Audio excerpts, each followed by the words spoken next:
ওকে, so আমরা যদি exception হ্যান্ডলিংটা একটু রিক্যাপ করি। Try block where we keep our code. একটু আমার সাথে সিঙ্ক করতে হবে আপনাদের। So try block where we keep our own code. If there is exception, it will go one of the catch blocks, and then if finally block is there, it will go to finally block. Exception না হলেও finally block এ যাবে। Then we have talked about throws and throw, right? Throws মানে as a method I don't want to use try catch, so I can throw the exception to be handled back to my caller. তাহলে আমি একটা method, আমাকে যে method call করবে তাকে try ব্লকের মধ্যে আমাকে কল করতে হবে, রাইট? এগুলো তো কভার হয়েছে গত ক্লাসে। Okay, and we have created a text file, সেটাও আলোচনা হয়েছে, right? Okay, now if you look at the file writer class, how many constructors are there? 5 constructors are there. আমরা কোন কনস্ট্রাক্টরটা ইউজ করেছি?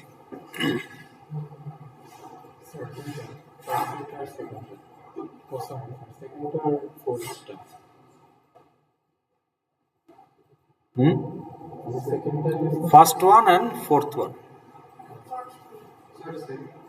সেকেন্ডটা করেছি, আচ্ছা তাহলে আমরা সেটা দেখি।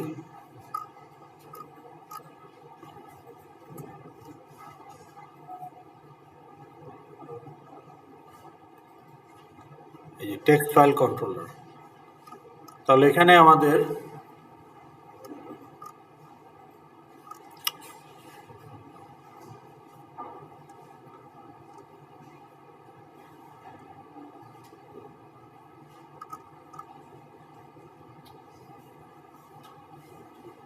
এই যে এটা হচ্ছে ফোর্থ, আর যদি আমরা ফাইল ইনস্ট্যান্সিয়েট করি এটা হচ্ছে ফোর্থ, এটা হচ্ছে ফার্স্ট ওয়ান, আর যদি আমরা ফাইলের নাম দিয়ে দিই তাহলে ফোর্থ ওয়ান।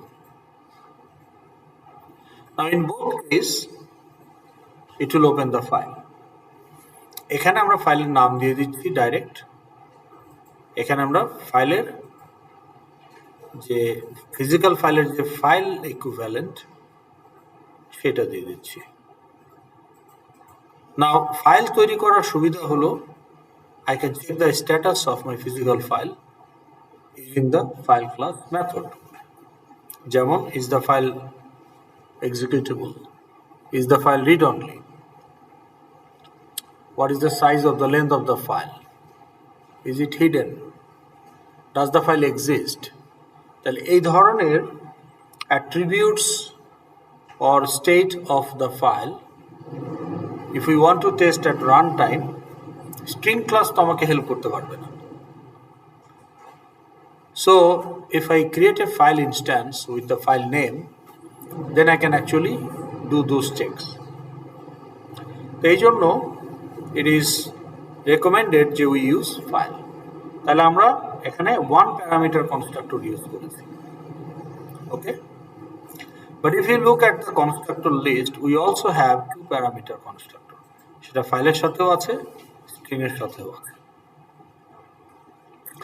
এখন এই 2 parameter constructorটা আমরা কখন ইউজ করব?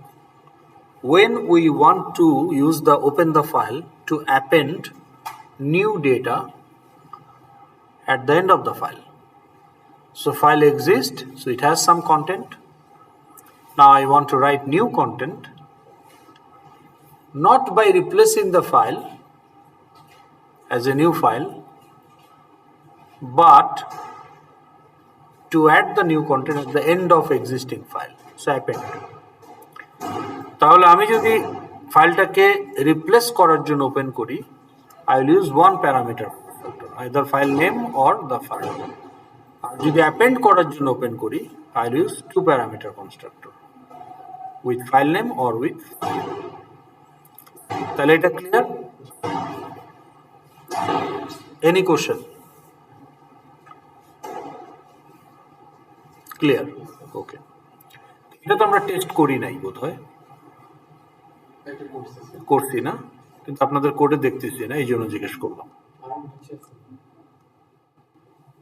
না, আরো নিচে তো ওটা, ও অ্যাপেন্ড, আচ্ছা হ্যাঁ ঠিক আছে, অ্যাপেন্ড একটা আলাদা বাটন ছিল। ওকে, তাহলে এটা tested.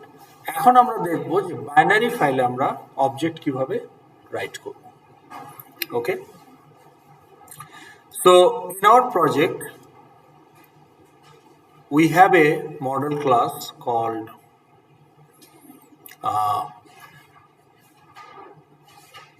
non-user model class iris document.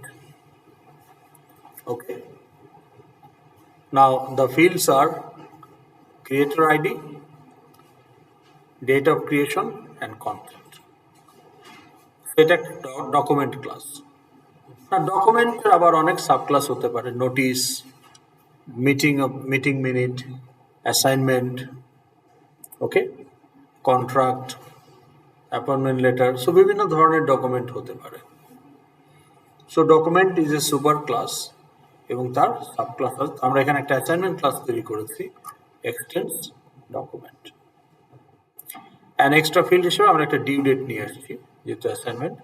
আমরা আরও আনতে পারতাম কোর্স আইডি, সেকশন ইত্যাদি, যাই হোক। তাহলে এই অ্যাসাইনমেন্ট ক্লাসে কয়টা ফিল্ড? আইরাস ডকুমেন্টে আছে হলো আমার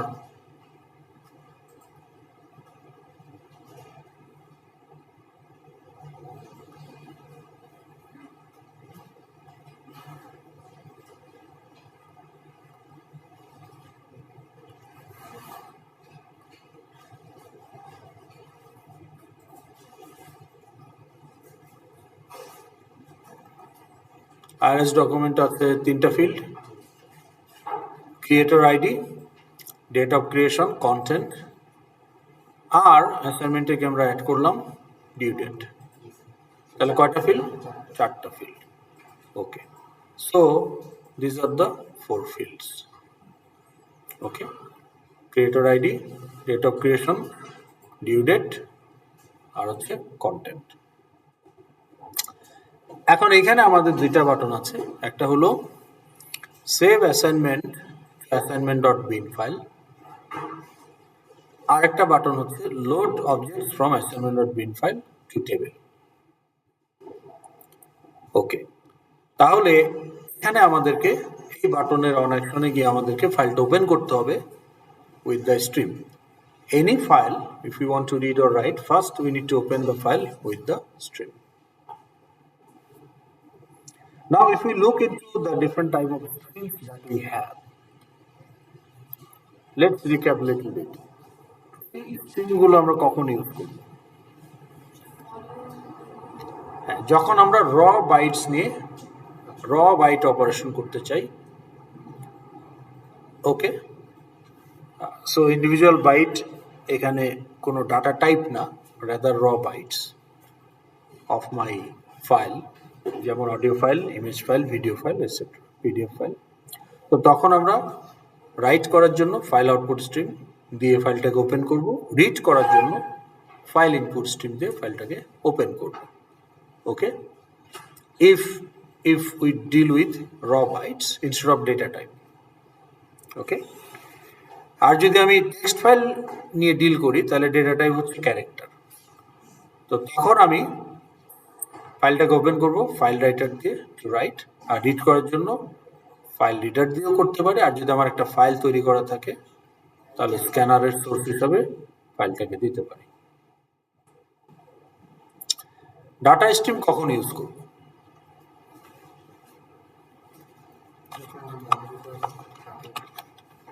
না, টু রাইট হোয়াট বা to read what?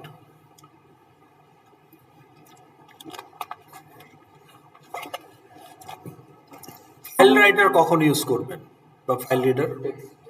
Text read write করার জন্য। এই file output stream, file input stream কখন ইউজ করবেন? র বাইটস রাইট বা রিড করার জন্য। না, এখানেও বাইট অপারেশন হচ্ছে, কিন্তু বাইটগুলো একটা ডাটা টাইপকে রিপ্রেজেন্ট করে, ক্যারেক্টার। এখানে বাইটগুলো কোনো নির্দিষ্ট ডাটা টাইপকে রিপ্রেজেন্ট করে না, র বাইটস। তাহলে এই স্ট্রিমটা কখন ইউজ করবো আমরা? What is that? What to right what? Model ক্লাসের অবজেক্ট? না, তাহলে তো আপনি অবজেক্ট স্ট্রিম ইউজ করবেন। When you write an object and read an object, তখন আমরা অবজেক্ট আউটপুট স্ট্রিম বা অবজেক্ট ইনপুট স্ট্রিম ইউজ করব। আর যখন আমি নোন টাইপস অর্থাৎ প্রিমিটিভস, র্যাপার্স, স্ট্রিং এগুলো রাইট করতে চাই, তাদের original bytes, now I have a double value 8 bytes. এখন সেই ডাবল ভ্যালুকে আমি ক্যারেক্টারে কনভার্ট করব না, ওর যে অরিজিনাল 8 বাইটস সেটাই আমি ফাইলে রাইট করতে চাই, তখন আমি ডাটা স্ট্রিম ইউজ করতে পারি। ইন্ডিভিজুয়াল কোনো ফিল্ডকে যদি আলাদাভাবে আপনি রাইট করতে, বা একটা ক্যালকুলেটেড ভ্যালু, এখন ধরেন স্টুডেন্ট আমার ক্লাস, সিজিপিএ স্টুডেন্ট ক্লাসের একটা ফিল্ড, কিন্তু average CGPA is a calculated value. তাহলে আমি একটা ফাইল থেকে আমার স্টুডেন্ট অবজেক্টগুলোকে লোড করে যদি তার অ্যাভারেজ সিজিপিএ ক্যালকুলেট করি, দ্যাটস এ ফ্লো বা ডাবল। কিন্তু এটা কোনো ক্লাসের ফিল্ড না, সো কাজে আমি কোনো অবজেক্ট এখানে রাইট করব না, বরং একটা ফ্লোট আমি সেভ করে রাখতে চাই একটা টেম্পোরারি ফাইলে, তখন আমি ডাটা স্ট্রিম ইউজ করতে পারি। তো এটার ইউজ কেস খুব লিমিটেড বা নিশ, আপনার প্রজেক্টে নাও থাকতে পারে। আপনার প্রজেক্টে যেটা থাকবে ভাস্টলি সেটা হচ্ছে object stream, because all the model class object আপনি ফাইলে রাইট করবেন, যেগুলো নন অ্যাবস্ট্রাক্ট।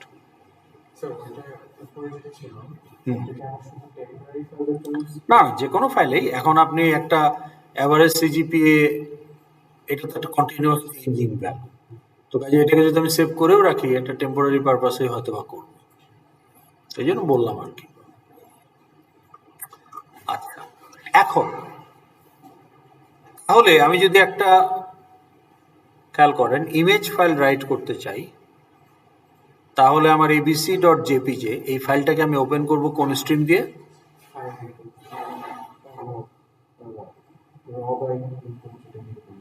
আমি রাইট ক্রিয়েট করতে চাচ্ছি একটা image file, file output stream. তাহলে আমি কি বলবো? File output stream, let's say FOS equal to new file output stream, parameter ফাইলের নেম অথবা ওই জেপিজে ফাইলের ফাইল অবজেক্ট। ক্লিয়ার? আমি যদি একটা টেক্সট ফাইল ক্রিয়েট করতে চাই তাহলে কি বলবো? File writer FW let's say equal to new file writer, parameter হচ্ছে the file object for the file name অথবা ফাইলের নেম ইটসেলফ। আমি যদি এখন একটা ডাবল রাইট করতে চাই তাহলে আমি কি লিখবো? DOS equal to new data output stream, parameter no. আচ্ছা, এখানে কি করব? আমি একটা অবজেক্ট রাইট করতে চাই, তাহলে object output stream OOS equal to new object output stream, parameter no. তাহলে খেয়াল করেন, এখানে আমরা বলছি কনস্ট্রাক্টরে ফাইলের নেম বা তার ফাইলটা যাবে, এখানে বলছি ফাইলের নেম বা তার ফাইলটা যাবে, কিন্তু এখানে বলছি নো, এখানে বলছি নো। কেন? কারণ এর যে unit of content is byte. So these streams are capable of performing byte operations on the file. এখন কারেন্সির ইউনিট কি? আপনার ব্যাংক অ্যাকাউন্ট আছে, কারেন্সির ইউনিট কি? পয়সা। কারণ আপনার অ্যাকাউন্টে 442 টাকা 72 পয়সা থাকতেই পারে। সো কারেন্সির স্মলেস্ট ইউনিট হলো পয়সা, কিন্তু ট্রানজ্যাকশন ইউনিট হচ্ছে টাকা। আপনি দোকানে গিয়ে পয়সায় পে করতে পারবেন না এই মুহূর্তে, পসিবল না। আপনাকে টাকাই পে করতে হবে, 5 টাকা, 10 টাকা, 2 টাকা, তাই না? সেরকম মেমোরির ইউনিট কি? স্টোরেজ ইউনিট কি? বিট। বিটস না, বিট। একটা 0, একটা 1, একটা ট্রানজিস্টর বা একটা ম্যাগনেটিক সেল। তাহলে বিট হচ্ছে আপনার মেমোরি ইউনিট, কিন্তু মেমোরির ট্রানজ্যাকশন ইউনিট কি? বাইট। এখানে মেমোরি ট্রানজ্যাকশন বলতে রিড বা রাইট অপারেশনকে বোঝাচ্ছে। তাহলে মেমোরি ট্রানজ্যাকশন ইউনিট হচ্ছে বাইট। তাহলে আপনি যখন কোনো ডাটা স্টোর করবেন, অর্থাৎ রিড বা রাইট করবেন, খেয়াল করে দেখবেন memory allocation is always multiple of byte. আপনার হয়তো একটা ভ্যালুর জন্য 13 বিট দরকার, কিন্তু 13 বিট কখনোই সে অ্যালোকেট করবে না, হয় 1 বাইট অথবা 2 বাইট। মানে 13 বিট হলে সে 2 বাইট অ্যালোকেট করবে, 16 বিট। তাহলে আমার মেমোরির ট্রানজ্যাকশন ইউনিট বা রিড রাইট ইউনিট হচ্ছে byte. And file input stream, file output stream is capable of performing byte operations on your file. So do file reader and file writer. Because file reader এর unit key character, which is byte. যদিও এই বাইটটা type specific আর এই বাইটটা type specific না, but still ও তো character যখন right করে তখন আসলে বাইট অপারেশন হচ্ছে, ASCII character. So therefore you open the file, physical file, with the file writer অথবা file output stream. You can also with input stream, file input stream and file reader. কিন্তু data স্ট্রিমের unit কি? Data type, একটা integer অথবা একটা float অথবা একটা double অথবা একটা string, not bytes. So therefore data stream নিজে বাইট অপারেশন পারফর্ম করতে পারে না, কারণ ওর ইউনিটটা হচ্ছে data type. Similarly object stream, কারণ object output stream cannot perform the byte operation, কারণ ওর ইউনিট হচ্ছে অবজেক্ট। তাহলে আমি যদি একটা অবজেক্ট পাঠাই প্রোডাক্ট P1, তাহলে object output stream OOS dot write object parameter P1, তাহলে P1 হচ্ছে ওর unit, which is not a byte, object itself। বা এখানেও আমার integer float whatever the type, not the byte. So therefore এই দুইটা stream cannot open the file, physical file, because physical file requires byte operations only. তাহলে আমরা যদি object stream use করতে চাই, সেম ফর ডাটা স্ট্রিম, কিন্তু আমাদের সময় নাই বলে ডাটা স্ট্রিম আমরা দেখছি না, অবজেক্ট স্ট্রিমটাই আমরা দেখব। তাহলে ফাইলটাকে ওপেন করতে হবে একটা লো লেভেল স্ট্রিম দিয়ে। তাহলে আমরা ফাইল রাইটার অথবা ফাইল আউটপুট স্ট্রিম দিয়ে ফাইলটাকে ওপেন করব। কিন্তু অবজেক্ট স্ট্রিমের কন্টেন্ট যেহেতু অবজেক্ট, তাহলে অবজেক্টের যে equivalent bytes, they are not characters. মানে সবগুলা ফিল্ড যদি স্ট্রিং হয় তাহলে ক্যারেক্টার হবে, which is not likely. So therefore আমরা ফাইলটাকে ফাইল আউটপুট স্ট্রিম দিয়ে ওপেন করব। Let's say FOS। তাহলে FOS equal to new file output stream, parameter হচ্ছে আমার product.bin। এখন এই FOS কিন্তু ফাইলটাকে ওপেন করে ফেলছে বাইট অপারেশন এক্সিকিউট করার জন্য, কিন্তু আমরা ইউজ করব অবজেক্ট আউটপুট স্ট্রিম। তখন আমি বলবো যে অবজেক্ট আউটপুট স্ট্রিমের কনস্ট্রাক্টরে গিয়ে বলবো যে OOS equal to new object output stream, parameter হচ্ছে FOS। তাহলে ওই যে ফাইল আউটপুট স্ট্রিম যেটা দিয়ে আমি ফাইলটা ওপেন করলাম, that low level stream will be used as a helper stream by the object. The object output stream হচ্ছে high level stream. It deals with high level data type. So it will use the low level stream to perform the byte operations. So therefore আমরা যদি এখন কোডে দেখি, sir আমাদের কি output আর output ব্যাপারটা মিলিয়ে রাখতে হবে? হ্যাঁ, যে আমি ফাইল ইনপুট টেলিফোন রিডার দিয়ে অঙ্ক করে আমি অবজেক্ট আউটপুট দিয়ে যদি রাইট করি, এই অপারেশনটা তো পারফর্ম করতে পারবো না, আপনি যখন একটা ফাইল ওপেন করছেন with a stream, there is a lock বা semaphore created। হ্যাঁ, তো তখন অন্য কোনো স্ট্রিম ওই ফাইলটা ইউজ করতে পারবে না। once you close, then you can use another stream to open that file। কিন্তু কথা হলো যে আপনি যখন একটা PDF ফাইল ক্রিয়েট করেন বা একটা ইমেজ ফাইল ক্রিয়েট করেন, তখন এক্সটেনশন দিচ্ছেন আপনি JPG। এটা binary file, but from the extension we know the structure of the file. আমরা জানি যেখানে বাইটসগুলো হচ্ছে pixel value, not characters, not the bytes of fields of a class object, কারণ এক্সটেনশন জেপিজে। সো আপনি জানেন যে এটা একটা ইমেজ ফাইল বা MP3, আপনি জানেন এটা একটা অডিও ফাইল। তো তাহলে MP3 হলে আপনি জানেন বাইটসগুলো হচ্ছে the bytes generated by the codec encoder. তো তাহলে যখন এক্সটেনশন, একটা স্পেসিফিক এক্সটেনশন থাকবে বাইনারি ফাইলের ক্ষেত্রে যেটা গ্লোবালি নোন, তখন যে কোনো সফটওয়্যার দিয়ে আপনি এটা রিড করতে পারবেন। তো অর্থাৎ আমি যখন একটা ইমেজ ফাইল ক্রিয়েট করি, অনেক সফটওয়্যার দিয়ে জেপিজে ফাইল ক্রিয়েট করা যায়, আবার যে কোনো ইমেজ ভিউয়ার দিয়েই জেপিজে ফাইলকে আপনি ওপেন করতে পারবেন। It will show the image.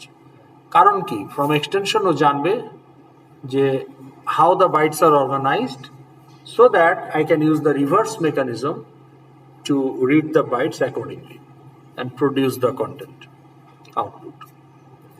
কিন্তু ডট বিন হচ্ছে একটা জেনেরিক এক্সটেনশন, এইটা দিয়ে স্পেসিফিক কোনো কিছু মিন করে না।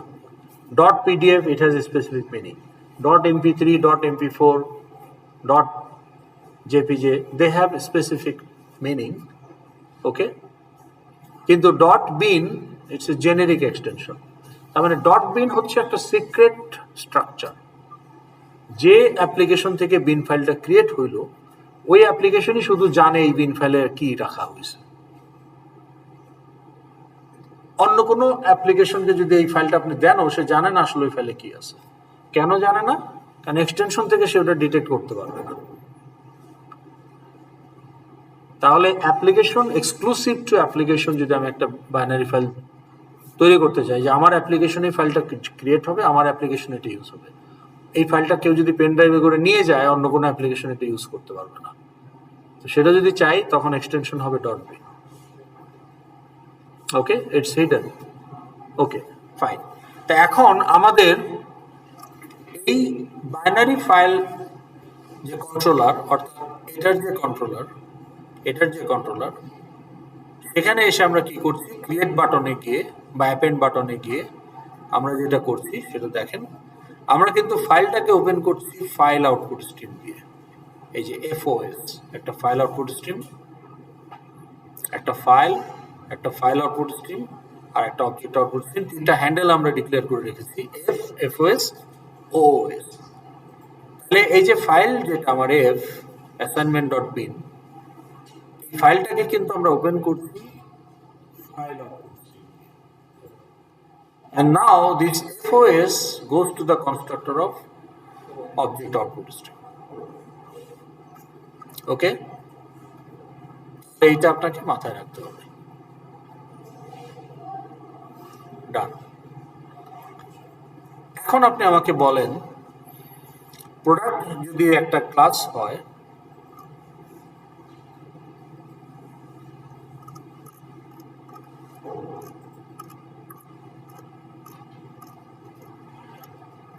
so product একটা ক্লাস।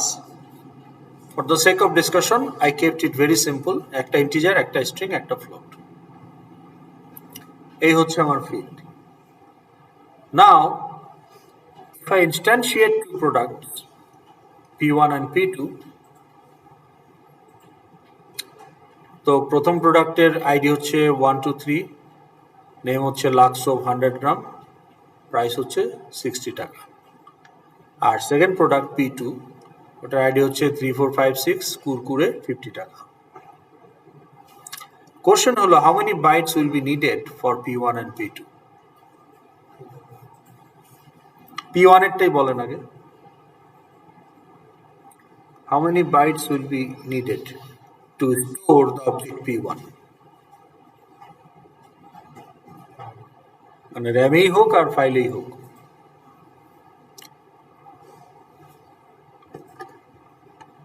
Depends on what? একটা অবজেক্টের সাইজ কতটুকু depends on what? Fields. Depends on fields. তাহলে এখানে ফিল্ড কি? ওকে, Now integer and float are fixed size field. It doesn't matter on the value. তা আমার p1 এর আইডি হচ্ছে 1 2 3 তিন ডিজিটের একটা নাম্বার, আর p2 এর আইডি হচ্ছে 3 4 5 6 চার ডিজিটের একটা নাম্বার। তার জন্য ওর মেমোরির সাইজ হেরফের হবে না, কারণ ইন্টিজার এটা আপনার 1 এর জন্য 4 বাইট, 2 বিলিয়নের জন্য 4 বাইট। সো আমাদের এখানে দুইটা ফিক্স সাইজ ফিল্ড দেখা যাচ্ছে, ইন্টিজার আর ফ্লোট, আর স্ট্রিং এর size depends on the content. তাহলে এখন আমাকে বলেন p1 এর জন্য কত বাইট লাগবে? 13 bytes for the how string, how 13 the character. না, অবজেক্টের জন্য টোটাল বলেন। Oh, sorry. 21. How? Sir, integer float 448. 448 String এর character হচ্ছে 13 টা আছে, so 13 bytes. 13টা ক্যারেক্টার এখানে দেখা যাচ্ছে, সো 13 প্লাস 8। আর p2 এর জন্য 7 plus 8. 7 প্লাস 8, কিন্তু আসলে এটা আর একটু বেশি হবে, কারণ whenever you create a string it ends with null character /0 /n যেমন নিউ লাইন ক্যারেক্টার, /0 হচ্ছে null character. It's the end of file. End of file না, end of string. Okay, null character followed by carriage return character. So therefore p1 এর যে string এটা হবে 15 bytes, আর p2 এর যে স্ট্রিংটার size হবে 9 bytes, সাথে আরো 8 বাইট। তাহলে এটা আমরা বুঝতে পারলাম। ওকে, তাহলে এখন আমাকে বলেন যে আমার এই অ্যাসাইনমেন্টের ক্ষেত্রে আমি যদি এটাকে রান করি, now let's delete the assignment dot bin, এটা অলরেডি আছে, আমি ডিলিট করে দিলাম। সো লেটস রান ইট।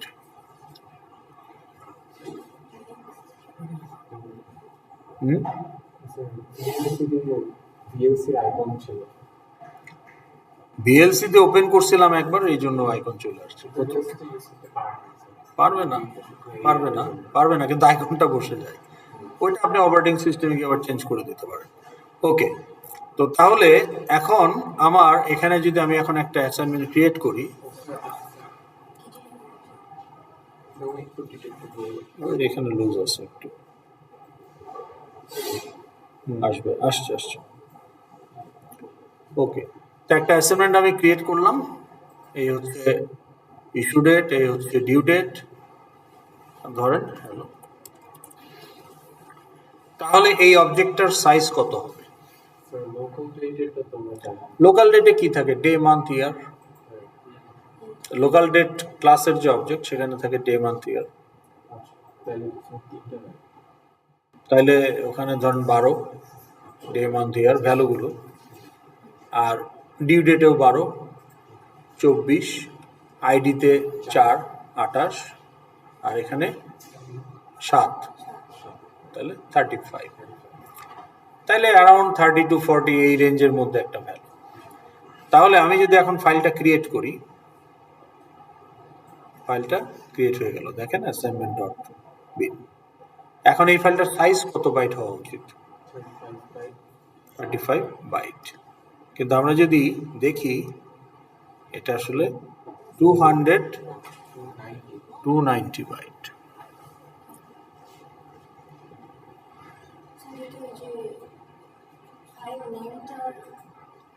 না, ফাইলে তো আমি অবজেক্ট রাইট করছি, আমি এখানে কি দুইটা অবজেক্ট রাইট করছি অ্যাকচুয়ালি। তাহলে দুইটা অবজেক্ট ধরেন 35 35 70 বাইট যদি হয়, তাহলে এখানে এক্সট্রা বাইট আছে কত? প্রায় 220 বাইটের মতো এক্সট্রা। এইটা কোত্থেকে আসলো এটা আমাদের বুঝতে হবে। দুইটা কেন রাইট করতে? এই যে কোডের মধ্যে দেখেন, আমি এই যে এটা হচ্ছে আমার অ্যাকচুয়াল অ্যাসাইনমেন্ট, যেটা আমি এফএক্সএমএল এ দিয়েছি। তো দেওয়ার পরে আমি বলছি যে ওএস রাইট অবজেক্ট এ, আর সাথে আমি আরেকটা ডামি অবজেক্ট রাইট করছি। তো আমি কনজিকিউটিভলি দুইটা অবজেক্ট রাইট করছি। এটার কারণ আছে, এক্সপ্লেন করার জন্য করা। এটা তো কোনো কারণ নাই আমার এই প্রজেক্টে ডামি অবজেক্ট রাইট করার, কিন্তু এটা আপনাকে একটা ডেমো দিয়ে একটা কনসেপ্ট বোঝানোর জন্য করা হয়েছে। এটা একটু পরে বুঝতে পারবেন। তো যাই হোক, তাহলে দুইটা অবজেক্ট যদি থাকে, আমরা একটা অবজেক্টে মোটামুটি একটা হিসাব করলাম 30 × 30 বাইট হয়, তাহলে দুইটা অবজেক্টে 70-ish টাইপের একটা যদি রিকোয়ারমেন্ট হয়, তাহলে আমরা দেখতে পাচ্ছি যে আরো 200+ বাইটস এক্সট্রা চলে আসছে বাইরে, তাই না? ওকে, তো সেটা কেন আসলো, কোথায় আসলো, সেটা আমরা দেখবো। তার আগে আপনি আমাকে বলেন, লোড বাটনে কি আমরা কি করছি? আমরা ইনপুট স্ট্রিম দিয়ে ফাইলটাকে ওপেন করতেছি, তাহলে FIS file input stream, and there that goes to the constructor of object input stream. এখন আমরা লুপ চালিয়ে বলতেছি যে OIS.read object, এবং লুপের মধ্যেই আমরা বলছি যে এ এটাকে এর মধ্যে নিয়ে যে আমার টেবিলের গেট আইটেমসে অ্যাড এ, তাহলে ফাইল থেকে সরাসরি অবজেক্ট রিড করে টেবিলের অবজারভেবল লিস্ট আমি দিয়ে দিচ্ছি। Make sense? ওকে, আচ্ছা, তো এটা আমরা করলাম। এখন প্রশ্ন হলো, এই read object will do what? Can you explain this line number 120? এই লাইন আসলে কি ঘটতেছে? সে কে?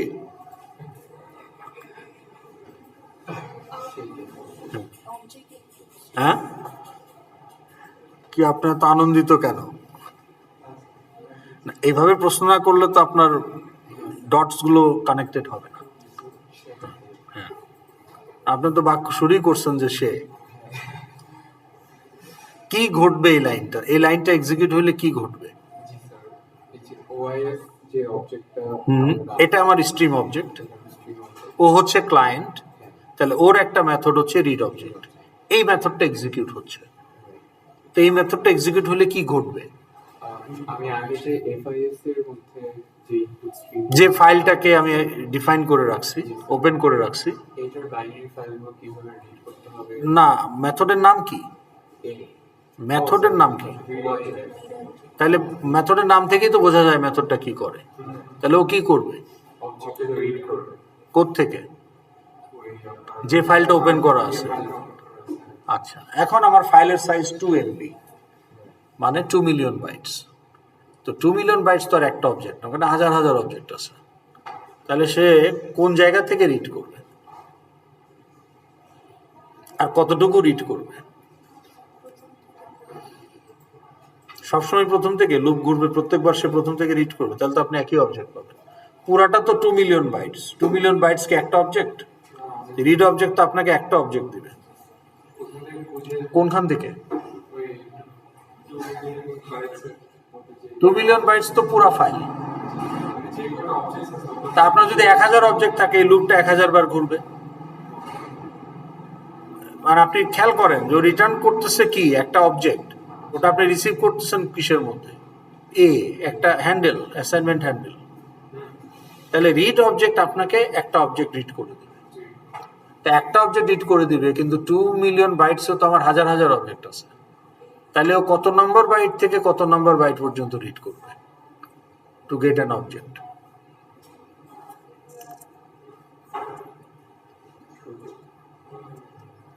এখানে যেটা হয়, there is something called file pointer বা ফাইল কার্সার। আপনার নোটপ্যাডে একটা কার্সার থাকে না? ওয়ার্ডে একটা কার্সার থাকে না? আপনি মাউস দিয়ে ক্লিক করে মোবাইলে যখন টাইপ করেন, টাচ করলে কার্সারটা চেঞ্জ হয় পজিশন। তার মানে আপনি কারেন্টলি কোথায় আছেন উইদিন ইউর কন্টেন্ট। তাহলে ফাইলটা যখন ওপেন করা হয়, file cursor remains at the beginning of the file. এখন আপনি রিড করলেন এতটুকু, তাহলে ফাইল কার্সার এখন এখানে থাকবে। নেক্সট রিড অপারেশন এখান থেকে কন্টিনিউ হবে। আর এতটুকু রিড করলেন, তাহলে ফাইল পয়েন্টার তখন এখানে আসবে, অ্যান্ড সো অন। রাইটের ক্ষেত্রেও তাই। আপনি রাইট করলেন, এতটুকু রাইট করলেন, এখন এখানে আসবে file pointer. Next write operation এখান থেকে করেন, যদি অ্যাপেন্ড হয় আর কি। তাইলে রিড অবজেক্ট কি করবে? ধরেন এটা প্রথম লুপের ফার্স্ট ইটারেশন, তাহলে ফাইল পয়েন্টার শুরুতে আছে। এখন রিড অবজেক্ট কি করবে? শুরু থেকে শেষ পর্যন্ত তো 2 বিলিয়ন বাইটস। শেষ পর্যন্ত কি করে বুঝবো কত নম্বর বাইট পর্যন্ত অবজেক্টের শেষ? আমি কি 52 বাইট রিড করলে অবজেক্ট পাবো, না 113 বাইট রিড করলে অবজেক্ট পাবো? How do I know? I am the method. How do I know? কি শেষ হলে? কিসের ব্র্যাকেট? ব্র্যাকেট পাইলেন কোথায়? আমি তো ফাইলে অবজেক্টের বাইটগুলো রাইট করে ফেলছি, তা আমার অবজেক্টের বাইটগুলো কন্টিনিউয়াসলি রাইট হয়ে আছে, তো ইটস র বাইটস। কিন্তু আমার ফাইল পয়েন্টার যেখানেই থাকুক, এখান থেকে কত বাইট রিড করলে আমি একটা অবজেক্ট পাবো? How do I know? As the read object method, how do I know that? কারণ আমি যদি না জানি ক্লাসের নাম কি, কি ফিল্ড আছে, ফিল্ডগুলোর টাইপ কি, and what are their order of appearance, এই ইনফরমেশন যদি আমি না জানি, how can I read the bytes and get back the object? So আমি যদি জানি মেথড হিসাবে যে ক্লাসের নাম প্রোডাক্ট, ইট হ্যাজ 3 fields, প্রথম ফিল্ড একটা integer, so now I know from file pointer 4 byte read করতে হবে, so I'll get the first field and it is an integer. তারপর আমি যদি জানি যে সেকেন্ড ফিল্ড একটা স্ট্রিং, তখন মেথড জানবে যে 4 বাইট রিড করার পরে I'll continue the reading till the null character. তো নাল ক্যারেক্টার পর্যন্ত যে কয় byte, that is my string. এরপরে আমি জানি যে থার্ড ফিল্ড হচ্ছে float, then after null character and carriage return I'll read 4 more bytes and I am end of object, so I no more continue. Then I get individual field value bytes, then I use those in the constructor of the class and create an instance and return it. এটাই আমার কাজ। তাহলে read object method need to know about the class, ক্লাসের ব্যাপারে, ক্লাসের স্ট্রাকচারের ব্যাপারে তার একটা নলেজ থাকতে হবে, otherwise read object can't work. এটা কি বুঝাইতে পারছি? তাহলে এই যে information about the content of the file, information about information, data about your data, এটাকে বলে মেটা ডেটা। তাহলে এই মেটা ডেটা যদি রিড অবজেক্ট এর কাছে না থাকে, তাহলে সে রিড করতে পারবে না। এখন এই মেটা ডেটাটা সে কোথায় পাবে? আপনি যখন ফাইল ওপেন করছেন, তখন কি তার কাছে মেটা ডাটা আছে এই জায়গাটায়?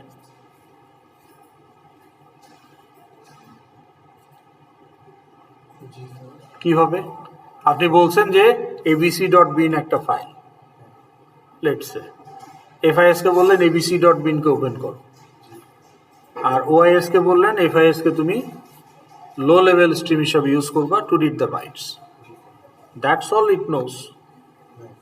ও কিভাবে জানবে যে আপনার ওখানে প্রোডাক্ট অবজেক্টের বাইটস নাকি এমপ্লয়ি অবজেক্টের বাইটস?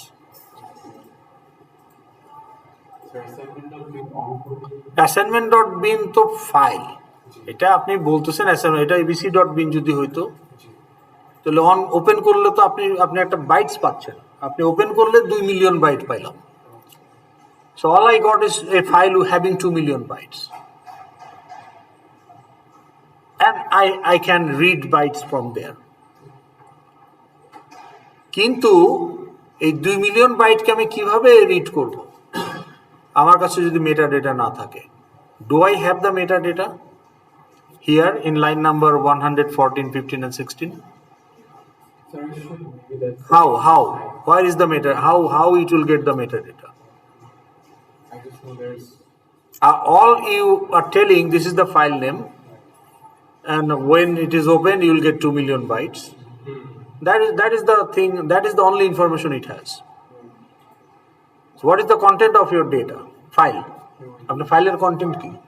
0, না, মানে আপনার অবজেক্টের বাইটস object তো কন্টিনিউয়াসলি আসে সেটা, কিন্তু মেটা ডেটা কোথায়? নাই তোর কাছে, তাহলে কই পাবে? দ্যাটস ওয়াই ফাইলের শুরুতেই আপনি মেটা ডেটা রাখবেন as a file header. That is the extra 200 bytes. তাহলে আপনি যখন ফাইলটা ক্রিয়েট করেছেন, এই যে এখানে 290 বাইটস দেখাচ্ছে, তাহলে ফাইলের শুরুতে আগে সে ফাইল হেডার রাইট করেছে, which is the metadata, followed by the bytes of two objects, so that object input stream যখন এটাকে রিড করবে, ওপেন করবে, প্রথমে এই মেটাডেটা রিড করে বসে থাকবে। সো নাও আপনি যখন বলবেন রিড অবজেক্ট, ওর কাছে তো জানে কিভাবে অবজেক্ট রিড করতে হবে। So metadata is part of the file itself, কারণ it's not inherently available to the stream class. So, sir, shouldn't other applications also be able to read this metadata and know how to read the big file? Yes, কিন্তু প্রশ্ন হলো যে আপনাকে তো কোডটা লিখতে হবে, আপনি যে রিড অবজেক্ট করবেন নাকি অন্য কিছু করতে হবে? How do you know other application? ও তো আর জানে না যে আপনি কি রাখছেন, তাই না? ওকে, তাহলে এটা আমরা বুঝতে পারলাম। এখন প্রশ্ন হলো যে হেডারটা রাইট হবে কোথায়? আপনি তো ধরে নিচ্ছেন হেডারটা আছে, তো যখন ফাইল ওপেন হবে ফাইলের শুরুতে হেডার আছে। আমরা টেস্ট করে দেখলাম মেমোরি দিয়ে যে ফাইলের সাইজ থেকে বোঝা যায় যে হেডার আছে। তো হেডার আছে, হেডার রিড করলো, কাজেই সে লুপের মধ্যে রিড অবজেক্ট করতে পারবে। এটা তো রিডিং এর ক্ষেত্রে, কিন্তু হেডারটা তো রাইট হবে রাইটিং এর ক্ষেত্রে। তাহলে হেডারটা রাইট হবে কখন? আপনি ক্রিয়েট করতেছেন এইখানটাতে, এখানে কি হেডার ইনফরমেশন আছে?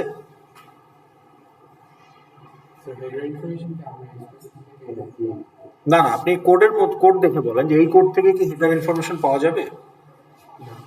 আপনি বলতেছেন এফ হচ্ছে অমুক ফাইল abc.bin, আপনি বলতেছেন যে file output stream new file output stream F, তাহলে abc.bin কে ওপেন করলো। এখন আপনি বলতেছেন FOS হচ্ছে অবজেক্ট আউটপুট স্ট্রিমের helper stream. Where is the header data? তাহলে হেডার ইনফরমেশনটা ফাইলে রাইট হবে কখন? আপনি ফাইলটা ওপেন করছেন, আপনি কিন্তু কোনো কিছু রাইট করেন নাই so far in this part of the code. তাহলে ফাইলটা এখন জাস্ট শুধু ক্রিয়েট হয়ে থাকবে, ওপেন হলো, কিন্তু কোনো কিছু রাইট হয় নাই। তাহলে রাইটটা হবে কোথায়? যখন আপনি এই যে রাইট অবজেক্ট করবেন। এখন রাইট অবজেক্টে আপনি অ্যাসাইনমেন্ট অবজেক্ট পাঠাইছেন, তো রাইট অবজেক্ট জানে ও আমাকে অ্যাসাইনমেন্ট অবজেক্ট দেওয়া হয়েছে, so the header should contain the information about assignment class. ও আচ্ছা, আমাকে প্রোডাক্ট অবজেক্ট দেওয়া হয়েছে, তাহলে header information should contain information about product class. তাহলে write object actually writes the header at the beginning of the file. এখন write object আমি 10 বার, এখানে আমি 2 বার কল করছি, তাহলে 2 বারই কি হেডার রাইট হবে? তাহলে কয়বার হেডার রাইট হবে? আমার যদি একটা অ্যারে লিস্টে 10টা অবজেক্ট থাকে, লুপ চালাই যদি বলি রাইট অবজেক্টে প্যারামিটারটা দিয়ে দিই, তাহলে কয়বার রাইট অবজেক্ট কল হবে? 10 টাইমস। তাহলে 10টা অবজেক্ট রাইট হবে। হেডার রাইট হবে কয়বার? তাহলে রাইট অবজেক্ট 10 বার কল হচ্ছে, কিন্তু রাইট অবজেক্ট 10 বারই কিন্তু হেডার রাইট করতেছে না। তাহলে হেডার রাইট করতেছে কয়বার? When? The first time. What do you mean by first time? First call. At the first call. First call of what? Of writing on the No, first call of what? first call of write object. না, আপনাকে বলা হলো যে what was your first step today. তাহলে first step বললে তো হবে না। আপনি জন্মের পরে যেদিন প্রথম হাঁটছেন ওইটাও ফার্স্ট স্টেপ, আজকে ঘুম থেকে ওইটা প্রথম হাঁটছেন, এটা আজকের দিনের ফার্স্ট স্টেপ। তাহলে আপনি বলতেছেন first call. First call of what? Oh, write object. First call of the current session. Oh, current session. Yes. Now what is the session? The moment you open the file, session begins. When you close the stream, session ends. তাহলে আমি যে new stream করলাম আর stream dot close, এর মাঝখানে যদি আমি 1000 বার write করি, I am in the current session. No header, only, তাহলে সেশনের ফার্স্ট কলে হেডার রাইট হবে। ওকে, স্যার আমরা যদি ডিফারেন্ট দুটো মডেল ইউজ করি, লাইক একবার অ্যাসাইনমেন্ট দিয়ে একটা অবজেক্ট করলাম, এটা 10 বার করে একটা সেশনে করলেন, জি স্যার সেমটা সেম, আমি 10 বার সেম সেশন আপনি মিক্স করতে পারবেন না, that's the limitation of file. ডাটাবেজে কি পারবেন? একটা টেবিলে কি আপনি দুই ধরনের রেকর্ড রাখতে পারবেন? একটা টেবিল। ডাটাবেজ তো অর্গানাইজ, রিলেশনাল ডাটাবেজ দুই ধরনের হয়, relational database R non relational database.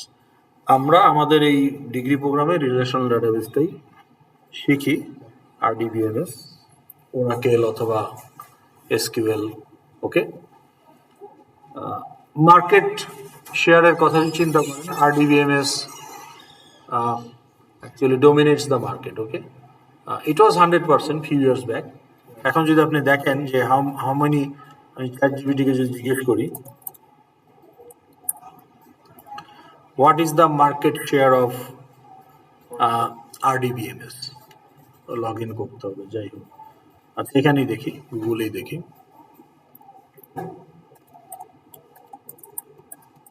Market share of relational database.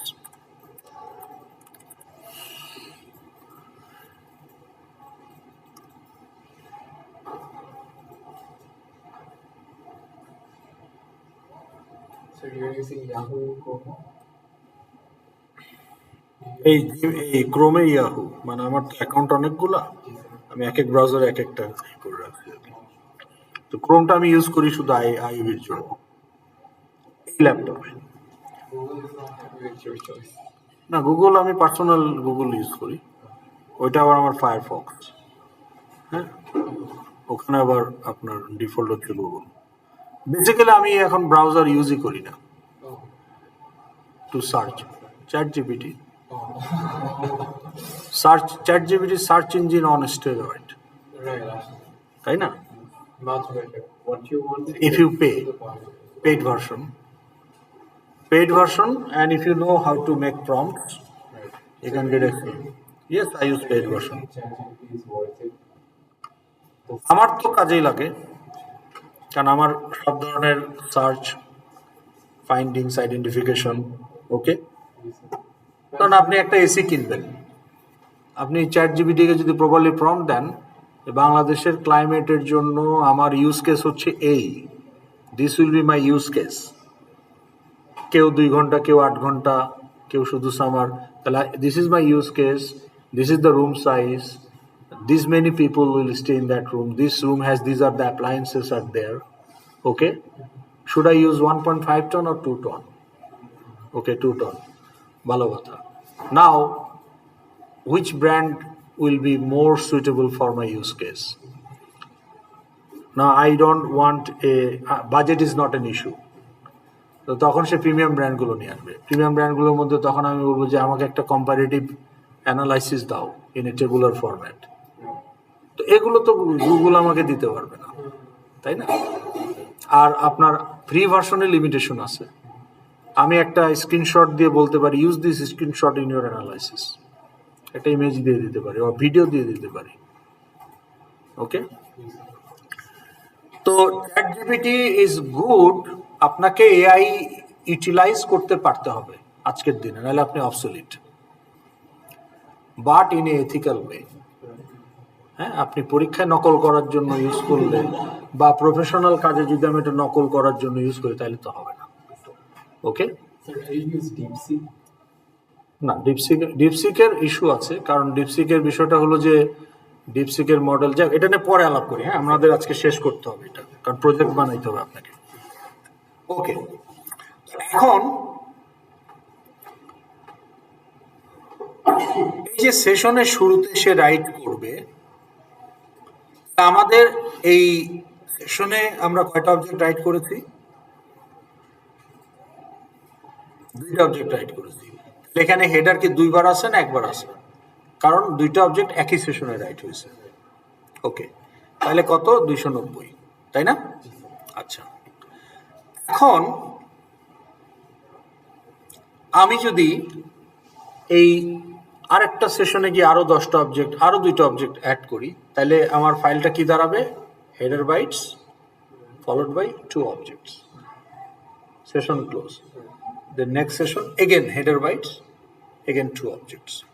তাহলে এরকম মাল্টিপল সেশনে যদি আমি প্রতিদিন নতুন নতুন সেশনে অবজেক্টস অ্যাড করতে থাকি, তাহলে আমার অনেকগুলো হেডার মাঝখান দিয়ে চলে আসবে, and it will increase the volume of the file. That is one thing. Another thing is আমাদের যে স্কিম রিড করার জন্য এখানে আমরা কি বলছি, রিড অবজেক্ট। তাহলে এই রিড অবজেক্ট কল হইতে থাকবে, লুপ ঘুরতে থাকবে, কল হইতে থাকবে। তাহলে ফাইলটা যখন ওপেন করা হয়েছে, হেডার ওয়াজ রিড, তো ফাইল পয়েন্টার এখন কোথায় আছে, হেডারের পরে। এখন আমি হোয়াইল লুপে গিয়ে রিড অবজেক্ট কল করলাম। ফার্স্ট কলে it will give me the first object, second কলে it will give me the second object, third কলে ইট উইল না, সেকেন্ড অবজেক্ট রিড করার পরে আমার ফাইল পয়েন্টার যেখানে থাকবে ওখানে কি আছে, সেকেন্ড হেডার। কিন্তু আমি বলতেছি রিড অবজেক্ট, তাহলে হেডার বাইট দিয়ে তো সে অবজেক্ট দিতে পারবে না, তো তখন সে এক্সেপশন দিয়ে ফেল করবে।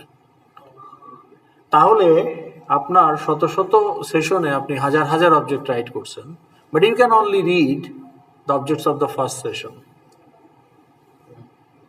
According to our scheme. তাহলে আপনি বলতে পারেন যে এই প্রত্যেক সেশনে হেডার দেওয়ার দরকারটা কি, একবার দিলেই তো হয় ফাইলের শুরুতে, তাই না? ওটাই তো মোর লজিক্যাল। তাহলে why it write header at the beginning of each session? কারণটা হলো এক এক সেশনে আপনি এক এক ধরনের অবজেক্ট রাইট করতে পারেন। আপনি ওই প্রোডাক্ট অবজেক্টের সাথে এমপ্লয়ি অবজেক্ট বা অন্য কোনো অবজেক্ট মিক্স করে একটা ফাইলেই রাখতে পারেন। তো এই জন্য প্রত্যেক সেশনের অবজেক্টের টাইপ যেহেতু ভিন্ন হতে পারে, that's why it write the corresponding header in every session.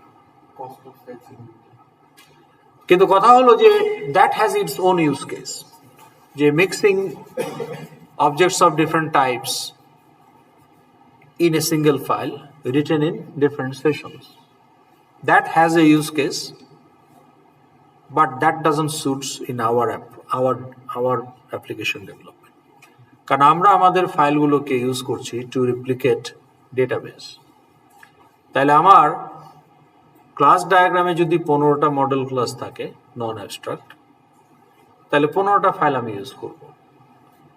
Table database হলে 15টা, রিলেশনাল ডাটাবেস হলে 15টা টেবিল থাকবে। তাহলে আমার অ্যাপ্রোচে কিন্তু এখানে মিক্সিং করার কোনো স্কোপ নাই। তো কাজে আমার জন্য ওই multiple header unnecessary, uncalled for. Not only unnecessary, but also it will create a problem while reading the way I am reading. I am reading in a while loop from the beginning to end. ওইখানে তখন মাঝখানে header আসলে তো অসুবিধা। So we need to avoid those multiple headers. তাহলে এটা হচ্ছে আমার নেক্সট কাজ। Any question so far? কারো শুনতেছেন নাকি বসে আছেন এমনি?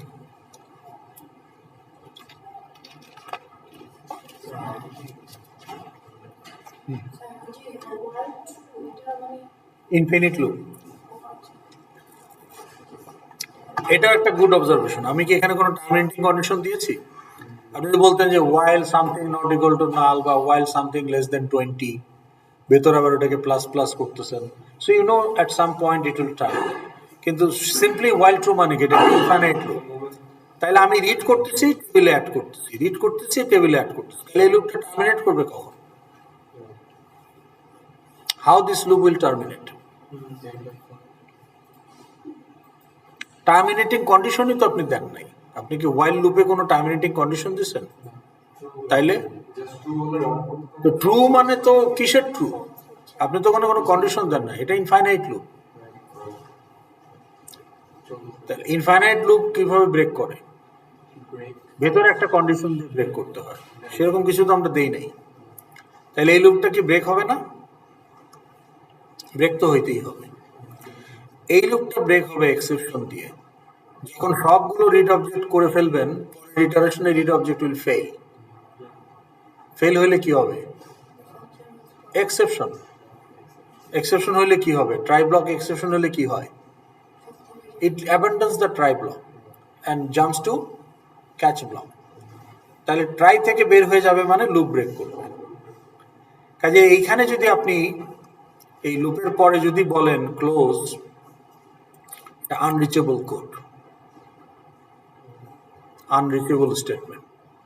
কারণ এই লুপের পরের স্টেটমেন্টে তখনই আসবে লুপ যখন শেষ হবে, আর স্বাভাবিকভাবে শেষ হইলে আসতো, কিন্তু আপনি তো এক্সেপশন দিয়ে লুপ ভাঙতেছেন, তাহলে এখানে তো আসতেই পারবে না।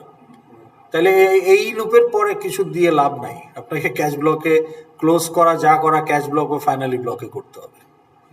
বিকজ ইটস এই স্টেটমেন্ট কিন্তু ইনোসেন্ট, কিন্তু এরর দিচ্ছে যে because it is unreachable statement. এটা আনরিচেবল স্টেটমেন্ট এই কারণে যে লুপটা একটা infinite loop, and we are breaking the loop with exception, এই কারণে। তো এটা একটা ওয়ে রিড করার, অন্যভাবে করতে পারতেন। যেমন আপনি কন্ডিশন চেক করতে পারতেন যে এন্ড অফ ফাইল যতক্ষণ না হবে ততক্ষণ ভেতরে। না, হেডার তো ফাইল ওপেন করলেই হেডার রিড করে ফেলবে।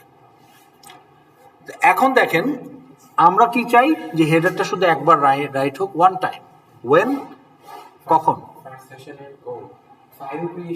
ফাইল ক্রিয়েশনের সেশনে। ফাইল ক্রিয়েট হওয়ার পরে যে প্রথম রাইটটা হবে তখন শুধু হেডারটা ফাইলে ডাম্প হোক, এটা আমরা চাই। পরবর্তী সেশনগুলোতে হোক, এটা আমরা চাই না।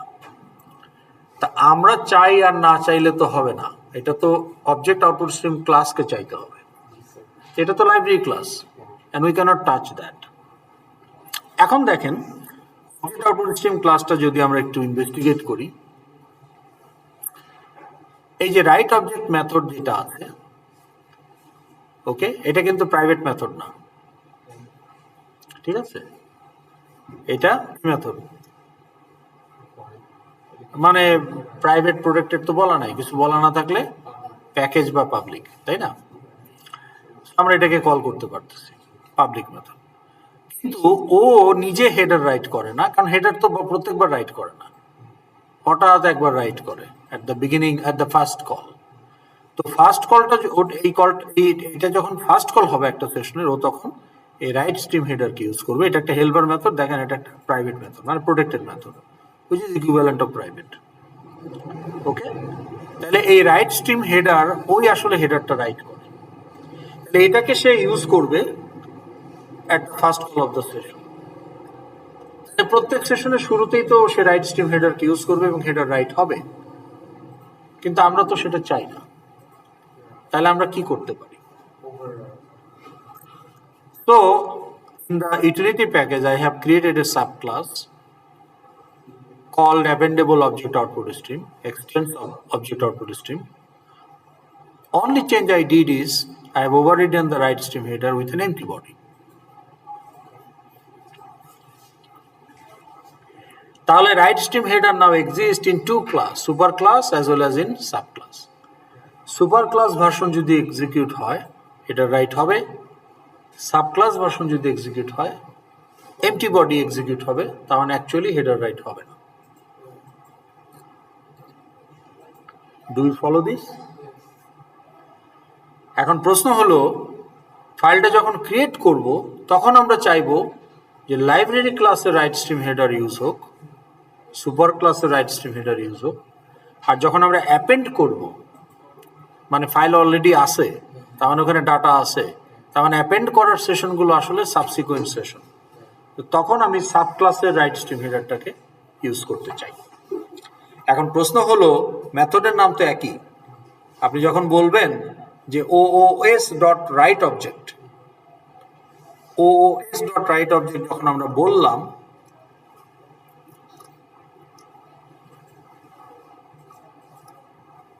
এখানটাতে এখন এটা কোন ক্লাসের রাইট অবজেক্ট হিসেবে কাজ করতেছে, সুপার ক্লাস না সাব ক্লাস? স্টার্ট করতেছেন কেন?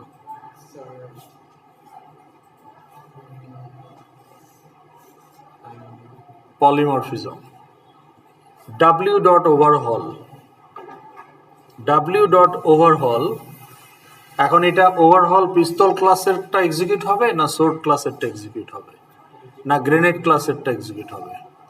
ডাব্লিউটা কি এটা? ডাব্লিউটা উইপন ক্লাসের হ্যান্ডেল। ডাব্লিউটা ওভারঅল তাহলে একটা প্যারামিটার নেবে। প্যারামিটার কোথায়? ওভারহল তো একই মেথড। ডাব্লিউ যখন যেটা হয় তখন যেটা হয় মানে কি? মানে স্যার আমি একটা লুপ দিয়ে না যেটা মানে কি? গান সোর্ড যে সাব ক্লাস ইনস্ট্যান্স হয়, তার মানে এটা depends on the instance. Super class handle can represent any sub class instance. তাহলে আমরা বলতেছি কি যে যদি ফাইল এক্সিস্ট করে তাহলে সুপার ক্লাস হ্যান্ডেল আমি সাব ক্লাস ইনস্ট্যান্সিয়েট করব। সো তখন এইটা হবে সাব ক্লাসের মেথড হিসাবে কাজ করবে। তো যদি রাইট স্ট্রিম হেডারকে কল করে সাব ক্লাসেরটা কল হবে। আর যদি ফাইল এক্সিস্ট না করে তাহলে আমি সুপার ক্লাসের ইনস্ট্যান্সিয়েট করব, তখন এটা সুপার ক্লাসের মেথড হিসাবে কাজ করবে। তখন সে রাইট স্ট্রিম হেডার সুপার ক্লাসেরটা ইউজ করবে, হেডার রাইট হবে। That is the trick. তাহলে ফাইল যদি এক্সিস্ট করে তাহলে আমি অ্যাপেন্ড করতে চাই, তাহলে ফাইল স্ট্রিম মানে বাইট স্ট্রিম দিয়ে আমি এটাকে কমা ট্রু দিয়ে অ্যাপেন্ড করার জন্য ওপেন করব, আর এটাকে আমি সাব ক্লাসের কনস্ট্রাক্টরে পাঠাবো। আর যদি ফাইল এক্সিস্ট না করে তাহলে কমা ট্রু দিব না, আর এটাকে সুপার ক্লাসের কনস্ট্রাক্টরে পাঠাবো। তাহলে ওএস আলাদা করে ডিক্লেয়ার করার কারণ হলো, এখানে নিউ না করার কারণ হলো, এক তো ট্রাইয়ের বাইরে নিউ করা যাবে না, ট্রাইয়ের ভেতরে নিউ করতে হবে। আরেকটা হলো যে এখানে আমি polymorphic call হবে, right object is a polymorphic call. So either right object will be superclass version or subclass version, depends on the instance represented by OOS. Okay? তো তাহলে কি হবে, আমার ওই যে প্রথম সেশনের গুলো রিড করে আর আটকে যাবে না, সবগুলো সে রিড করতে পারবে। ঠিক আছে? তাহলে আমার এখানে কিন্তু দুইটা অলরেডি আছে, তাই না? তো দুইটা আমি রাইট করছি, একটা ডামি অবজেক্ট আর একটা হলো 4161 দিয়ে। ঠিক আছে? এখন ধরুন আমি পরের দিনে এসে আরো কিছু অবজেক্ট অ্যাড করতে চাই।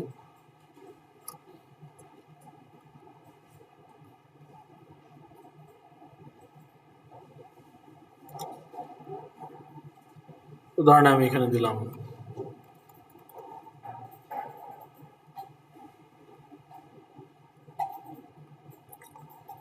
ওটা ছিল হ্যালো, এখানে বললাম ওয়েলকাম। আমার ফার্স্ট অবজেক্ট ছিল hello plus the dummy object do something. আবার একই সেকেন্ড সেশনে আমি আর একটা থার্ড অবজেক্ট হচ্ছে ওয়েলকাম, আর ওই ডু সামথিং তো এটা রিপিট হবে যেহেতু ওটা হার্ড কোড করা। তাহলে অ্যাপেন্ড হয়ে যাবে, অ্যাপেন্ড হয়ে গেল। এখন এই যে রিড করার সময় এই যে চারটাই রিড করছে।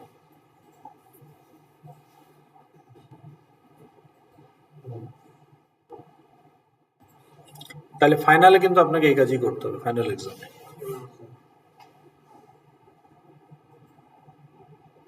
এখন আমি কি করলাম, সরাসরি ফাইল থেকে রিড করে টেবিলে দিয়ে দিলাম। আপনার রিকোয়ারমেন্ট এরকম নাও হতে পারে, আপনার হয়তো এরকম হতে পারে যে অবজেক্টগুলোকে আপনি ইন্টারনালি একটা অ্যারে লিস্টে লোড করবেন, সেই ক্ষেত্রে টেবিল ভিউ এর গেট আইটেমস অ্যাড না করে আপনার লোকাল অ্যারে লিস্টে অ্যাড করবেন, তারপরে সেই অ্যারে লিস্টটাকে প্রসেস করে যা করার করলেন, যদি সেরকম কিছু থাকে। ওকে, এনি কোশ্চেন? ওকে, এখন ফাইল হ্যান্ডেল নিয়ে আরেকটা ইস্যু আছে। এখন ধরেন আপনার যে কোর্স প্রজেক্টটা করতেছেন, এখানে আপনার এফএক্সএমএল ফাইল যদি থাকে 100টা, তাহলে 100টা কন্ট্রোলার ক্লাস, আপনার মডেল ক্লাস ধরেন 20টা,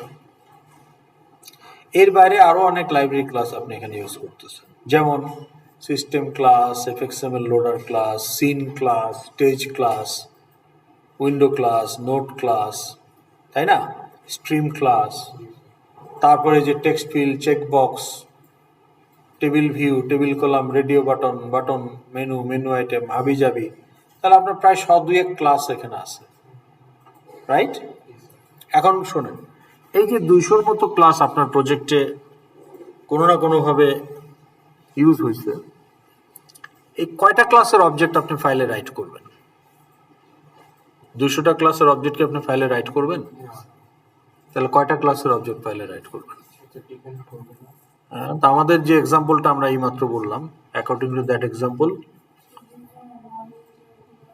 মানে আপনার যে মডেল ক্লাস যেগুলো আপনি বানাইছেন ইউএমএল এ, অ্যান্ড অলসো তাদের মধ্যে যেগুলো নন অ্যাবস্ট্রাক্ট, শুধু তাদের অবজেক্টগুলো আপনি রাইট করবেন।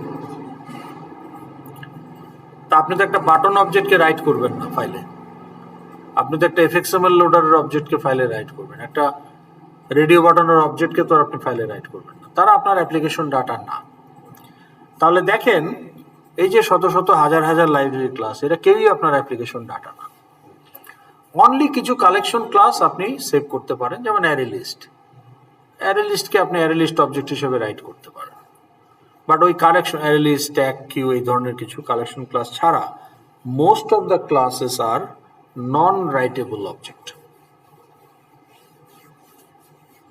দ্যাট ডাজন্ট মেক সেন্স, তাই না? ওই অবজেক্টগুলো মেমোরিতে কাজ করে, কিন্তু ওই অবজেক্টগুলো আপনি কখনোই অ্যাপ্লিকেশন ডাটা হিসেবে সেভ করেন না।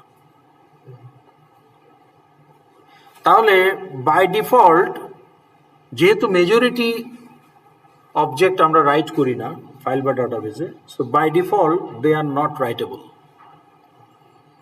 তো রাইটেবল হতে হলে কি করতে হবে? এই অবজেক্টটার যে ফিল্ডের ভ্যালুগুলো আছে as a whole series of বাইটে কনভার্ট করতে হবে।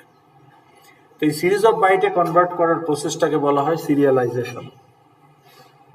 তাহলে আপনার অবজেক্টকে যদি সিরিয়ালাইজ করা যায়, তাহলে আপনি ওটাকে রাইট করতে পারবেন, যদি না যায় তাহলে এটা পারবেন না। ঠিক আছে? তাইলে আমাদের আরো একটা কাজ এখানে বাকি আছে, মিডে যেটা করতে হয় নাই, যে আমাদের অবজেক্ট সিরিয়ালাইজেবল কি না এইটা নিয়ে আমাদের কোনো মাথা ব্যথা মিডে ছিল না, কারণ মিডে আমাদের অবজেক্টগুলো আমরা মেমোরিতে হোল্ড করতাম, কিন্তু এখন তো আমি ফাইলে রাইট করতে চাই, কাজে এখন আমাকে এনশিওর করতে হবে যে আমার অবজেক্টগুলো serializable. How do I do that? এখন ধরেন আপনার সুপার ক্লাস হচ্ছে ইউজার, তাহলে এটার হেডারটা কিরকম হবে? Public class user second bracket body. এইটার একটা সাব ক্লাস আছে কাস্টমার, তাহলে কাস্টমারের হেডারটা কি হবে? Public class customer এক্সটেন্স user second bracket. এইটুকু দিয়ে যদি ক্লাস বানান, সিরিয়ালাইজেবল হবে না। ওকে, সো আপনাকে বলতে হবে, ধরেন ইউজারে যদি যাই, এখানে আপনাকে বলতে হবে public what ever abstract class user implement serializable, বা এটার সাব ক্লাস যারা আছে, ধরেন এমপ্লয়ি বা ধরেন স্টুডেন্ট, ইমপ্লিমেন্ট সিরিয়ালাইজেবল। তাহলে আমার ক্ষেত্রে document class implements serializable and also assignment class implements serializable. তাহলে ফ্যাকাল্টির ক্ষেত্রে কি হবে বলেন তো দেখি? Public class faculty এক্সটেন্স user implements researcher কমা সিরিয়ালাইজেবল।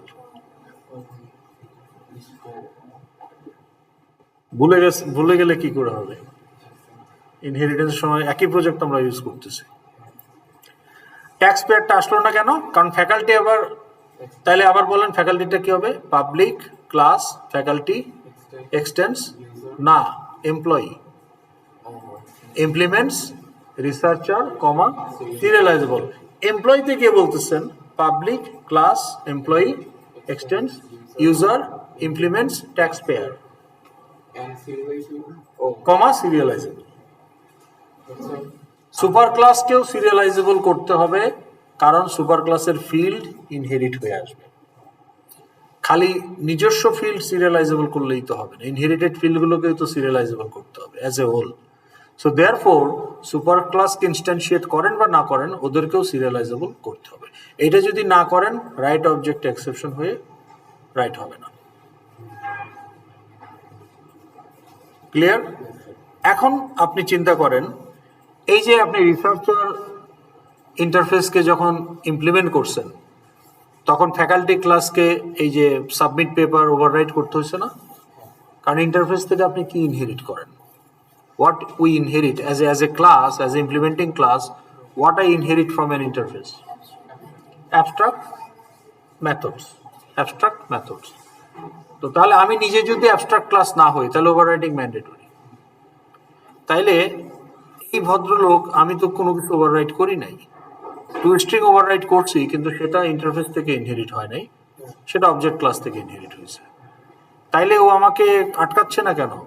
যে এখানে আটকানোর কথা ছিল না যে তুমি নিজেকে অ্যাবস্ট্রাক্ট ক্লাস ডিক্লেয়ার করো অথবা তুমি ওভাররাইট করো ইনহেরিটেড মেথড ফ্রম ইন্টারফেস? সেটা তো কিছু করতেছে না সে আমাকে। কেন করা উচিত না? বাই কনসেপ্ট তো করা উচিত। কারণ হলো serializable is an empty interface, ওর মধ্যে কোনো অ্যাবস্ট্রাক্ট মেথড তো নাই, তাহলে ওভাররাইট করবোটা কি? কোনো ফিল্ডও নাই, কোনো মেথডও নাই। ইন্টারফেসে ফিল্ড তো কনস্ট্যান্ট হয়, আমরা জানি, ফাইনাল হয়। তো ফিল্ড বাদ দেন, কোনো মেথড তো নাই। তো মেথড থাকলে অবশ্যই আমাকে ওভাররাইট করতে হতো, কিন্তু মেথড নাই বলে সেটা করতে হচ্ছে না। এটাকে সে ইনহেরিট করতেছে।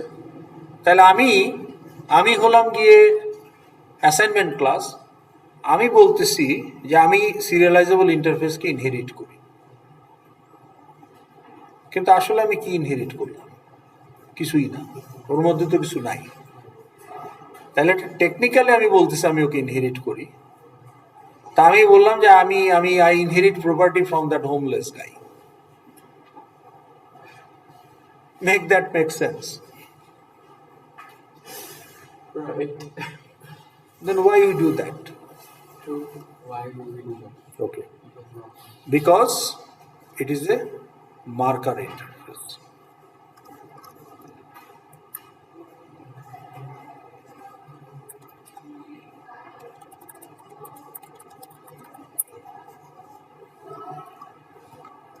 তাহলে একটা ডেফিনেশন যদি দেখি, suitable definition,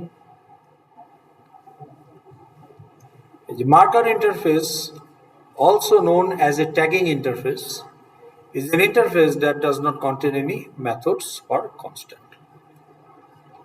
So what is its purpose? এই যে নাম থেকেই মার্ক করা বা ট্যাগ করা। এখন আইন আমাকে বলতেছে যে I cannot commit crime. If I commit crime, I will be punished. কিন্তু আমি কি স্পেশাল ট্রিটমেন্ট পেতে পারি না? ধরুন আমার ফাঁসি হয়েছে, আমি রাগের মাথায় একজনকে চাকু মেরে দিছি, এখন আমার এই lower court, high court, supreme court, সব জায়গায় আমার শাস্তি বহাল, আমার ফাঁসি হচ্ছে। এইটাকে কি কোনো স্পেশাল ট্রিটমেন্ট দিয়ে এক্সেপশন করা যায় না? কিভাবে? প্রেসিডেন্ট পার্ডন করতে পারে উইদাউট এনি জাস্টিফিকেশন। তাহলে স্পেশাল ট্রিটমেন্ট কখন পাবো? যখন আমি দৃষ্টি আকর্ষণ করতে পারবো, তাই না? So by default as a class I am not serializable, but as the class author I want my class to be serializable. So I will tag my class by inheriting serializable interface to tag myself, so that compiler at build time and JVM at runtime give a special treatment to my object and allow them to be serialized. এখন আমি নিজে একটা MT interface বানাইলে তো সেটা marker interface হবে না। তাহলে কিছু মার্কার ইন্টারফেস প্রি ডিফাইন্ড, যেটা কম্পাইলার জেভিএম জানে, যেমন সিরিয়ালাইজেবল, ক্লোনেবল। তাহলে অ্যারে লিস্টের এলিমেন্টগুলোকে আমরা ইন্ডিভিজুয়াল অবজেক্ট হিসেবে রাইট করি, কিন্তু আপনি চাইলে পুরো অ্যারে লিস্টও রাইট করতে পারেন যদি চান। তো সেটা যদি চান তাহলে কিন্তু আপনার অ্যারে লিস্ট ক্লাস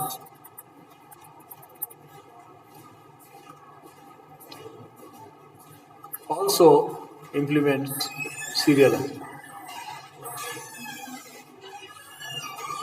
তাহলে আপনার যে স্টুড লিস্ট, রাইট অবজেক্ট আপনি স্টুড লিস্টও পাঠাতে পারবেন। এটা কোনো এরর শো করবে? কেন শো করবে? অ্যারে লিস্ট একটা ক্লাস না?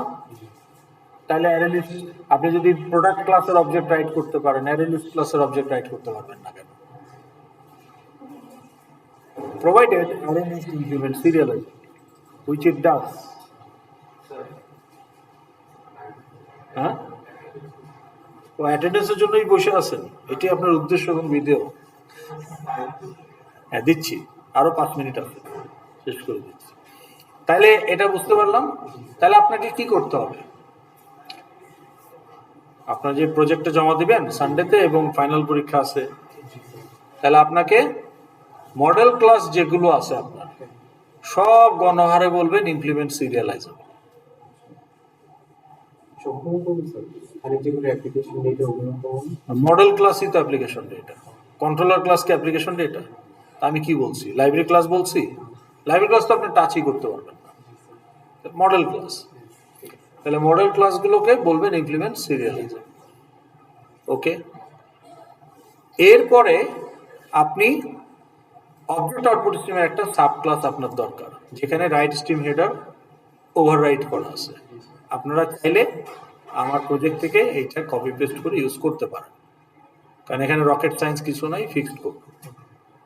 চাইলে এইটাই আপনারা আপনাদের প্রজেক্ট ইউজ করতে পারেন আপনি যদি চান। ওকে,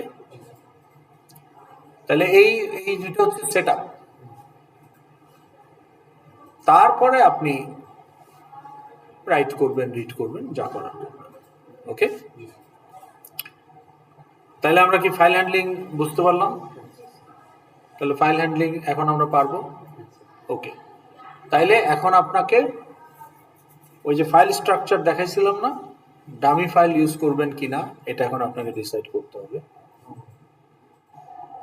সো 20 তারিখে যেটা জমা দিবেন, ওখানে আরেকবার বলে দিচ্ছি যে 20 তারিখে যেটা জমা দিবেন সেখানে কি থাকবে?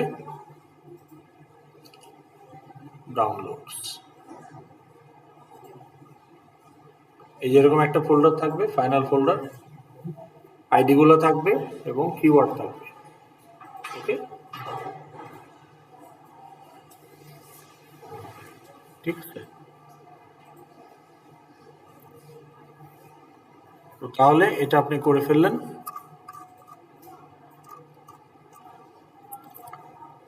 তো ধরেন এতে ঢাকা মেট্রো রেল ছিল, তাহলে এখানে এই যে আমার প্রজেক্ট ফোল্ডার, এটা হচ্ছে ক্লাস ডায়াগ্রাম, তাহলে এই হচ্ছে ক্লাস ডায়াগ্রাম ফাইনাল ভার্সন, এই হচ্ছে আপনার সিআরএ রিপোর্ট ফাইনাল ভার্সন, এটি হচ্ছে আপনার ইন্টেলিজে প্রজেক্ট ফোল্ডার। এটা জিপ করার দরকার নাই, কারণ ফাইনাল ফোল্ডারটা আপনি জিপ করবেন। আর হচ্ছে আপনার এইটা আমি দিয়ে দেবো টেমপ্লেটটা, এখানে আপনি আপনার ফাইলের ইনফরমেশন দিয়ে দেবেন। ওকে, সো আপনি কি কি ফাইল ইউজ করতেছেন সেগুলো বলবেন। এখানে আপনি আপনাদের টিম মেম্বারদের তথ্য দিয়ে এখানে বলবেন কে উইথড্র করছে, কে করে নাই। ওকে, এখন আপনি এখানে ফাইলের ডিটেলস গুলো দিবেন। ওকে, ফাইলের নাম, ফাইলের টাইপ, যেমন ধরেন taxpayer.bin, taxpayment.bin, তাহলে binary file using object stream, it contains the tax payment class instance. Okay, এইটা কি ডামি ফাইল কিনা? ইয়েস বলছে। না, এই ফাইলটা অ্যাপেন্ডেবল কিনা? হ্যাঁ অ্যাপেন্ডেবল। আর এটা কি ডামি ফাইল? ডামি ফাইলটা কি? ডামি স্পেলিংটা ভুল আছে। ডামি ফাইল হলো যে আপনি স্টুডেন্ট ইউজার নিয়ে কাজ করতেছেন, আমি ফ্যাকাল্টি ইউজার নিয়ে কাজ করতেছি, তাইলে আপনার একটা গোল হলো view transcript, but view transcript will use grades.bin file to use the grade. Grade অবজেক্টগুলো তাকে ইউজ করতে হবে ডাটাবেস থেকে টু জেনারেট ইউর ট্রান্সক্রিপ্ট। কিন্তু গ্রেড অবজেক্টগুলো ক্রিয়েট করে কে? ফ্যাকাল্টি। তাহলে ফ্যাকাল্টি ক্লাসের একটা গোল হলো সাবমিট গ্রেড। তাহলে ফ্যাকাল্টি ক্লাসের যে একটা মেথড থেকে এই grade.bin ফাইলটাতে গ্রেড অবজেক্টগুলো ডাম্প করা হবে। আবার আপনার স্টুডেন্ট ক্লাসের মেথড সেই ফাইলটা ওপেন করে ট্রান্সক্রিপ্ট জেনারেট করবে। So you as a team member, you have dependency on my work, as another team member, কিন্তু আমি দিলাম উইথড্র বা কাজ করি নাই, তাহলে আমার ফ্যাকাল্টি ক্লাস আমি ইমপ্লিমেন্টই করি নাই, উইথড্র দিচ্ছি, তাহলে গ্রিড ডট বিন ফাইল আপনি পাবেন কোথায়? তখন আমি মনে করি কিন্তু আপনি তো গ্রেড ভিউ ট্রান্সক্রিপ্ট ইমপ্লিমেন্ট করতে চান, আপনি তো আর ফাঁকিবাজ না, তখন আপনাকে গ্রেড ডট বিন একটা ডামি ফাইল বানায় নিতে হবে। কিভাবে বানাবেন? আপনি শুধু ক্লাসটা বানাবেন যে পাবলিক ক্লাস গ্রেড, এই হচ্ছে ফিল কি? কোর্স আইডি, সেমিস্টার, সেকশন লাগবে না, course ID, semester, student ID, grade, এই 4টা জিনিস লাগে, তাই না? ট্রান্সক্রিপ্টে কিন্তু ওইটাই থাকে যে কোন সেমিস্টারে করছেন, কোন কোর্স, কার এবং গ্রেডটা কি।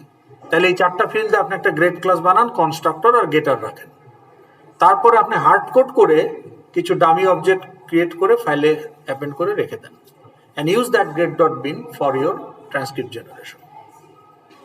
কারণ অ্যাপ্লিকেশনের মাধ্যমে গ্রেড ডট বিন ক্রিয়েট করা সম্ভব না, কারণ সেটা করতে হলে faculty class should be fully implemented, এটা যার করার কথা সে উঠতেছে। তাহলে আপনার কাজের প্রয়োজন, আপনি যদি একটা ফাইল ইউজ করেন ডামি ফাইল ইজ অ্যালাউড কখন? Only if that team member is withdrawn. Sir এটা ছাড়া পসিবল না? এটা ছাড়া পসিবল, তখন আপনাকে বলতে হবে যে ও কিছু করে নাই। স্যার লেটস সে আমরা একটা জিনিস করতেছি যেটা আমরা কেউই চুজ করি নাই, যে এই ডেটাটা আমাদের কার কাছ থেকে বের হবে না, কিন্তু আমাদের জন্য এটা দরকার। মানে আপনি ধরে নিচ্ছেন যে ফুল অ্যাপ্লিকেশনে থাকতো, কিন্তু আমরা যেহেতু পার্শিয়ালি করতেছি ওটা নাই। হ্যাঁ স্যার। সেটা করতে পারেন, কিন্তু ওই ফাইল ক্রিয়েশনের জন্য আপনি কোনো মার্ক পাবেন না, ও কিন্তু ওটা জাস্ট আপনার ইউজ কেসটাকে স্যাটিসফাই করার জন্য করতে পারেন। কিন্তু আপনাকে অ্যাকচুয়ালি আপনি অ্যাপ্লিকেশনের থ্রুতে আপনার অ্যাপ্লিকেশন ডাটা জেনারেট করতে পারতেছেন কিনা, এটা তো একটা বিবেচ্য বিষয়। জি স্যার। তাহলে আপনার অ্যাপ্লিকেশনের অ্যাক্টিভিটি থেকে আপনার application data should be generated.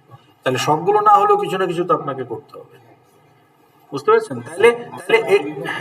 তাহলে এই ফাইলটা দিলে কিন্তু আমি বুঝে যাবো যে আপনার অ্যাপ্লিকেশন ডাটাগুলো কিভাবে ম্যানেজ হচ্ছে।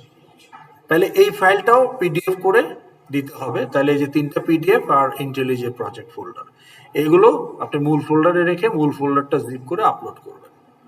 এটা আপলোড করে দেবেন রবিবার 11:59 মধ্যে, রাতে 12টার পরে আমি আপনাদের সেলফ অ্যাসেসমেন্ট ফর্ম দিয়ে দিব। সেলফ অ্যাসেসমেন্ট ফর্মে CRA report, class diagram, FXML, scene builder এবং implementation of model class, implementation of controller class, এই রিলেটেড কোশ্চেন থাকবে। আপনি অনেস্টলি অ্যান্সার দিবেন। ওটাই হচ্ছে যে আপনার ক্লেম, যে আপনি কি কন্ট্রিবিউট করছেন, ওইটার উপর বেস করে আপনাকে মডিফিকেশন দেওয়া হবে। ঠিক আছে?